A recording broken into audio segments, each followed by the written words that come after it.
Métro, boulot, gynéco. Le micro des gynécos, les podcasts de la GOF. Bonjour à toutes et à tous et bienvenue pour ce nouvel épisode du micro des gynécos en compagnie du docteur Paul Gerby, gynécologue obstétricien et chef de service de la maternité du CHU de Toulouse. Le docteur Gerby est spécialisé dans la gestion des grossesses pathologiques, des grossesses à risque, notamment des anomalies placentaires, des retards de croissance intra-utérin et de la prééclampsie, sujet qui nous intéresse aujourd'hui. Océane va l'interroger plus précisément sur le dépistage précoce de la prééclampsie. Bonjour Dr Gerby et merci d'avoir accepté de participer à notre chaîne, le micro des gynécos. Aujourd'hui, on voulait parler dépistage de la prééclampsie. À l'ère de la médecine préventive, on essaye d'anticiper de plus en plus les différentes pathologies et pendant la grossesse en particulier. Est-ce que vous pouvez nous expliquer en quoi consiste ce dépistage du premier trimestre ? Bonjour à toutes et à tous. Oui, donc il faut savoir que la détermination du risque de prééclampsie, en fait, il s'est longtemps basé uniquement sur l'histoire obstétricale et ou les facteurs maternels. Différentes approches avaient été proposées et d'ailleurs, il y avait de multiples approches en fonction des sociétés savantes. Et donc, les recommandations pour pouvoir identifier les femmes à risque étaient très variables dans les différentes sociétés savantes, donc à l'international. Et surtout, ces approches, basées uniquement sur l'histoire obstétricale et les antécédents maternels, ça ne permettait pas de déterminer le risque de prééclampsie chez les femmes qui sont supposément en bonne santé et chez les primigestes, celles qui n'ont pas d'antécédents obstétrical. Donc, il y a plusieurs méthodes qui se sont développées, dont ce qu'on appelle le dépistage combiné de la prééclampsie. Donc, plusieurs algorithmes avaient été développés, dont celui de la FMF, c'est la Fetal Medicine Foundation de Londres, qui ont développé et validé dans leur pays un algorithme qui combine les caractéristiques maternelles, les antécédents obstétricaux, des caractéristiques biophysiques à l'échographie du premier trimestre, c'est la mesure du Doppler des artères utérines, notamment de l'index de pulsatilité, et associé à un dosage de biomarqueurs, deux biomarqueurs, la PAPA et un biomarqueur placentaire, le PLGF. Pourquoi ces deux marqueurs ? Ces deux marqueurs, car ils ont été prouvés comme étant possiblement associés à des issues en lien avec une insuffisance placentaire. Surtout celui qui a les meilleures performances dans ce but-là, de manière prédictive, c'est le PLGF. Un PLGF qui est dès le premier trimestre plus bas que la moyenne, donc on parle en môme par rapport à la moyenne. Si le PLGF est bas dès le premier trimestre, il y a significativement plus de risques de développer une pathologie en lien avec une insuffisance placentaire, donc soit un retard de croissance intra-utérin, soit une prééclampsie. Et en fait, le développement de ce dépistage combiné, de ces algorithmes, a été très prometteur parce que les premières publications qu'il y a eu montraient des valeurs prédictives et des performances vraiment très bonnes pour prédire surtout les formes les plus sévères et les plus précoces. Donc, c'est là-dessus que la FMF s'était concentrée et leur première grosse publication pour valider le développement de cet algorithme, donc c'était sur une cohorte de presque 60 000 grossesses, dont une partie considérable avait développé ce genre de complications. Je crois que c'était un peu plus de 2% de prééclampsie. Et en fait, dans cette population anglaise et avec des professionnels formés à ce dépistage-là, parce qu'on va y revenir, mais c'est ce qui est très important dans ce type de dépistage. En fait, cet algorithme, dans cette population, permettait de prédire plus de 90% des prééclampsies avec une naissance avant 34 semaines d'aménorrhée, avec un taux de faux positif d'environ 10%. Ce qui est un petit peu plus problématique, c'est la validité externe de cet algorithme parce qu'il a été remis en question dans d'autres études, c'est-à-dire la validité au sein d'autres populations que la population anglaise et pas forcément réalisés dans des centres certifiés FMF qui ont une habitude de réaliser en pratique courante ce type de dépistage. Et là, les performances, la valeur prédictive pour la prééclampsie, y compris pour la prééclampsie plus précoce, là, elles étaient moins élevées. Dans les autres séries, dans d'autres pays, ça varie entre 55% et 85%. Et l'intérêt de ce dépistage, est-ce que ça peut, par exemple, justifier de l'introduction de l'aspirine? Exactement. Oui.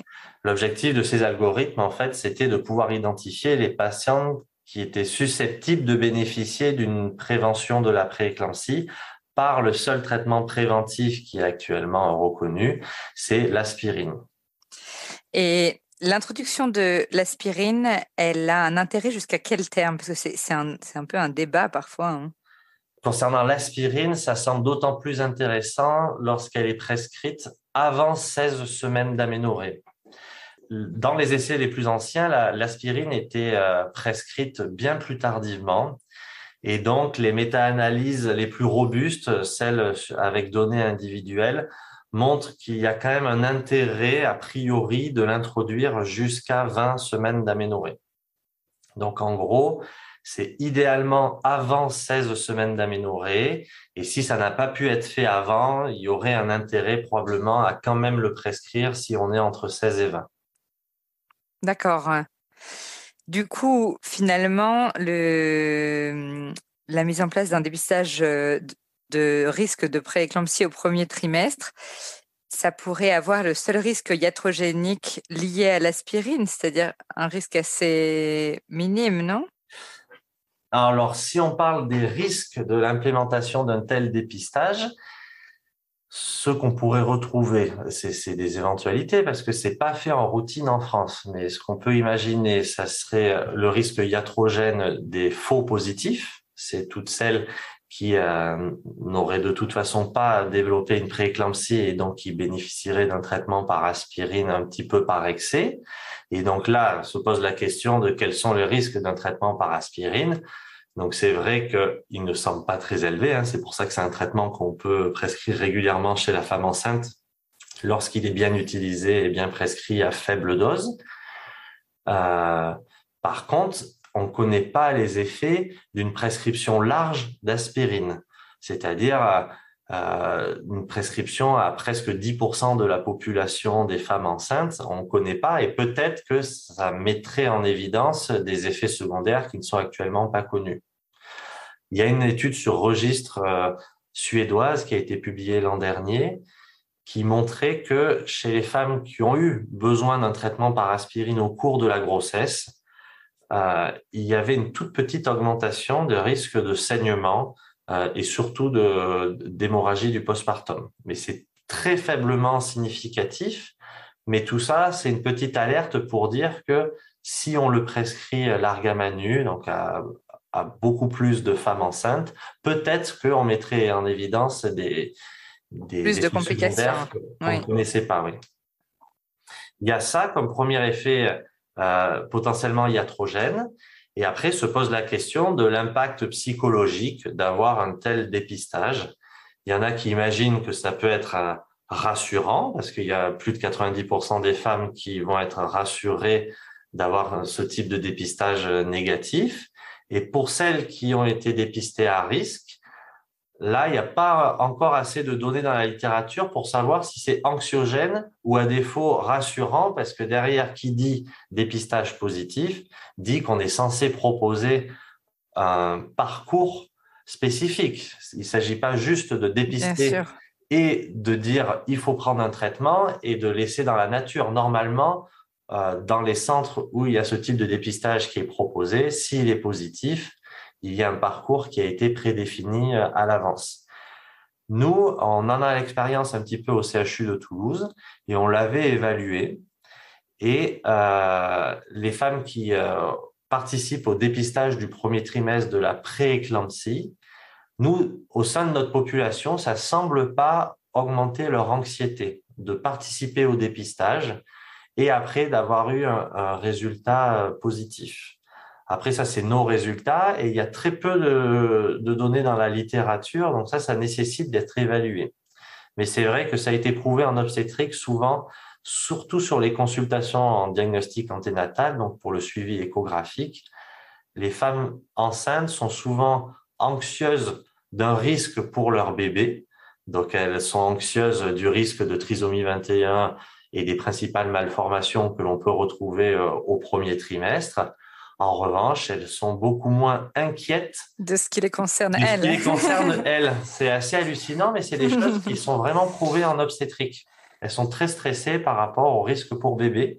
Et quand ça les concerne uniquement elles, entre guillemets, parce que la prééclampsie, en plus, ça concernerait également leur bébé, mais ça les inquiète beaucoup moins. Et c'est beaucoup moins parlant. Le dépistage de la trisomie 21 est très ancré à l'international et en France.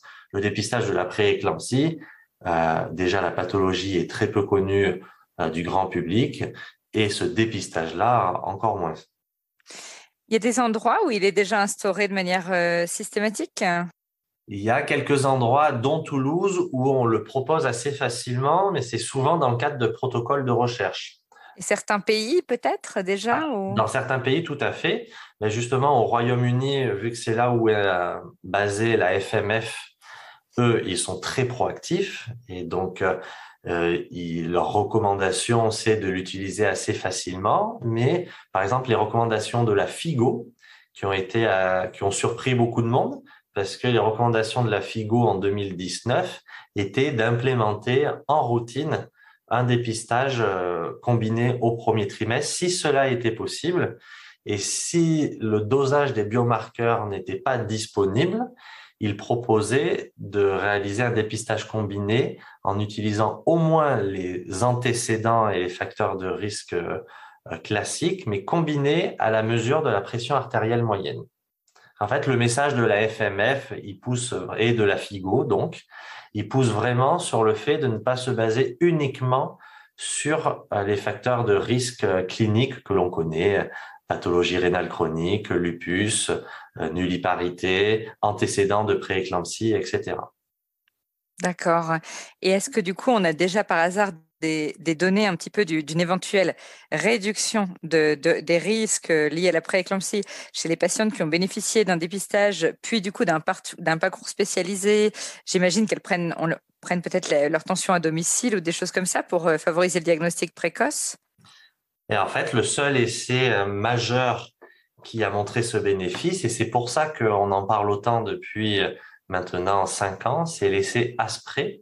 Cet essai, réalisé au Royaume-Uni, a montré que chez les femmes identifiées à risque élevé grâce à l'algorithme que l'on vient de décrire, que chez ces femmes-là, l'administration d'aspirine à faible dose, et c'était 150 mg dans cet essai, permettait une réduction du risque de survenue de prééclampsie avant terme, donc la prééclampsie avant 37 semaines d'aménorrhée, et une réduction significative parce que c'était une réduction de plus de 60%. Chez les femmes qui étaient identifiées grâce à l'algorithme. Par contre, il n'y avait pas de diminution du risque de prééclampsie à terme, donc les prééclampsies après 37 semaines d'aménorrhée. Ça, il y a plusieurs hypothèses. Il y a beaucoup d'auteurs qui sont spécialisés sur la physiopathologie de la prééclampsie et sur les effets de l'aspirine. Ils pensent que le fait de prendre l'aspirine, ça permet de décaler l'âge gestationnel de survenue de la prééclampsie. C'est pour ça que ça ne diminuerait pas le risque de prééclampsie à terme, parce que c'est des femmes qui, sans aspirine, auraient peut-être fait une prééclampsie avant 37 semaines d'aménorrhée, et le fait d'avoir bénéficié d'un traitement préventif leur a permis de développer plus tardivement la prééclampsie. Ça, c'est une des hypothèses qui expliquerait ces résultats-là. C'est une hypothèse intéressante, oui. Et puis, finalement, donc du coup, en tout cas, les cas les plus développés, les prééclampsies vraiment précoces, ou en tout cas celles qui pourraient induire une prématurité, on les voit diminuer. En santé publique, c'est celles qui seraient les plus coûteuses, la prééclampsie avant 37 semaines d'aménorrhée, que ce soit pour la prise en charge de la mère hospitalisée ainsi que pour les suites après accouchement, et pour le bébé chez qui il a été induit une prématurité. Mais par contre, il ne faut pas négliger non plus l'aspect des prééclampsies à terme, parce que celles-là, elles ont été montrés comme étant également associés à des risques à long terme. Hein. Vous savez que la prééclampsie... Oui, les risques cardiovasculaires. Voilà, exactement. La prééclampsie a été démontrée comme étant un facteur de risque indépendant cardiovasculaire, surtout dans les formes les plus sévères et les plus précoces, mais aussi chez les prééclampsies à terme. Ce qui a été méconnu pendant longtemps quand même. Hein. Oui, tout à fait. Et également l'impact psychologique d'avoir fait une prééclampsie, parce qu'il y a pas mal de données maintenant qui montrent que c'est un facteur de risque de stress post-traumatique ou de dépression du postpartum. On n'a pas encore assez de données probablement pour dire que c'est utile de le mettre en place en routine. Parce que ça nécessite que les centres soient certifiés, parce que les mesures du Doppler des artères utérines au premier trimestre, il y a une grande hétérogénéité des mesures, que la mesure de la pression artérielle moyenne, ça paraît tout bête, mais en fait, il faut que ça soit des appareils validés, il faut qu'on se soit astreint à prendre la tension au repos et que ça soit contrôlé aux 2 bras, qu'on ait fait la moyenne des 2 bras, que le dosage des biomarqueurs soit fait par un laboratoire qui a eu l'habitude de les réaliser aussi. Donc, tous ces paramètres-là sont à prendre en compte et c'est pour ça qu'il y a actuellement des propositions d'essais multicentriques en France pour essayer de voir si l'implémentation d'un tel dépistage en routine montre une efficacité aussi forte que cela semble être le cas dans l'étude ASPRE. D'accord. Mais du coup, les Doppler utérins au premier trimestre, il y a déjà des courbes qui sont disponibles quand même pour leurs normes, etc. Parce que nous, nous avait longtemps dit que jusqu'à 26 semaines, on pouvait les regarder, mais qu'il faudrait les vérifier, que ce n'était pas complètement... Exactement. Pris de manière indépendante, c'est pas un critère qui est très intéressant. Les valeurs prédictives sont pas bonnes quand c'est pris de manière seule et indépendante. Mais par contre, de le combiner à tout le reste, c'est en combinant tout ça qu'il y a les meilleures performances prédictives. Donc c'est pour ça qu'ils l'ont quand même mis dans le dépistage combiné complet. D'accord, eh bien, merci beaucoup, Dr Garby, pour toutes ces informations. C'était vraiment un super épisode. On est ravis de vous avoir reçus. Merci à tous de nous avoir écoutés aujourd'hui. Rendez-vous la semaine prochaine pour un nouvel épisode. Vous retrouverez toutes les ressources et références de ce podcast dans la description et surtout, n'hésitez pas à vous abonner à la chaîne, à lui accorder 5 étoiles, voire même à en parler autour de vous. Métro, boulot, gynéco.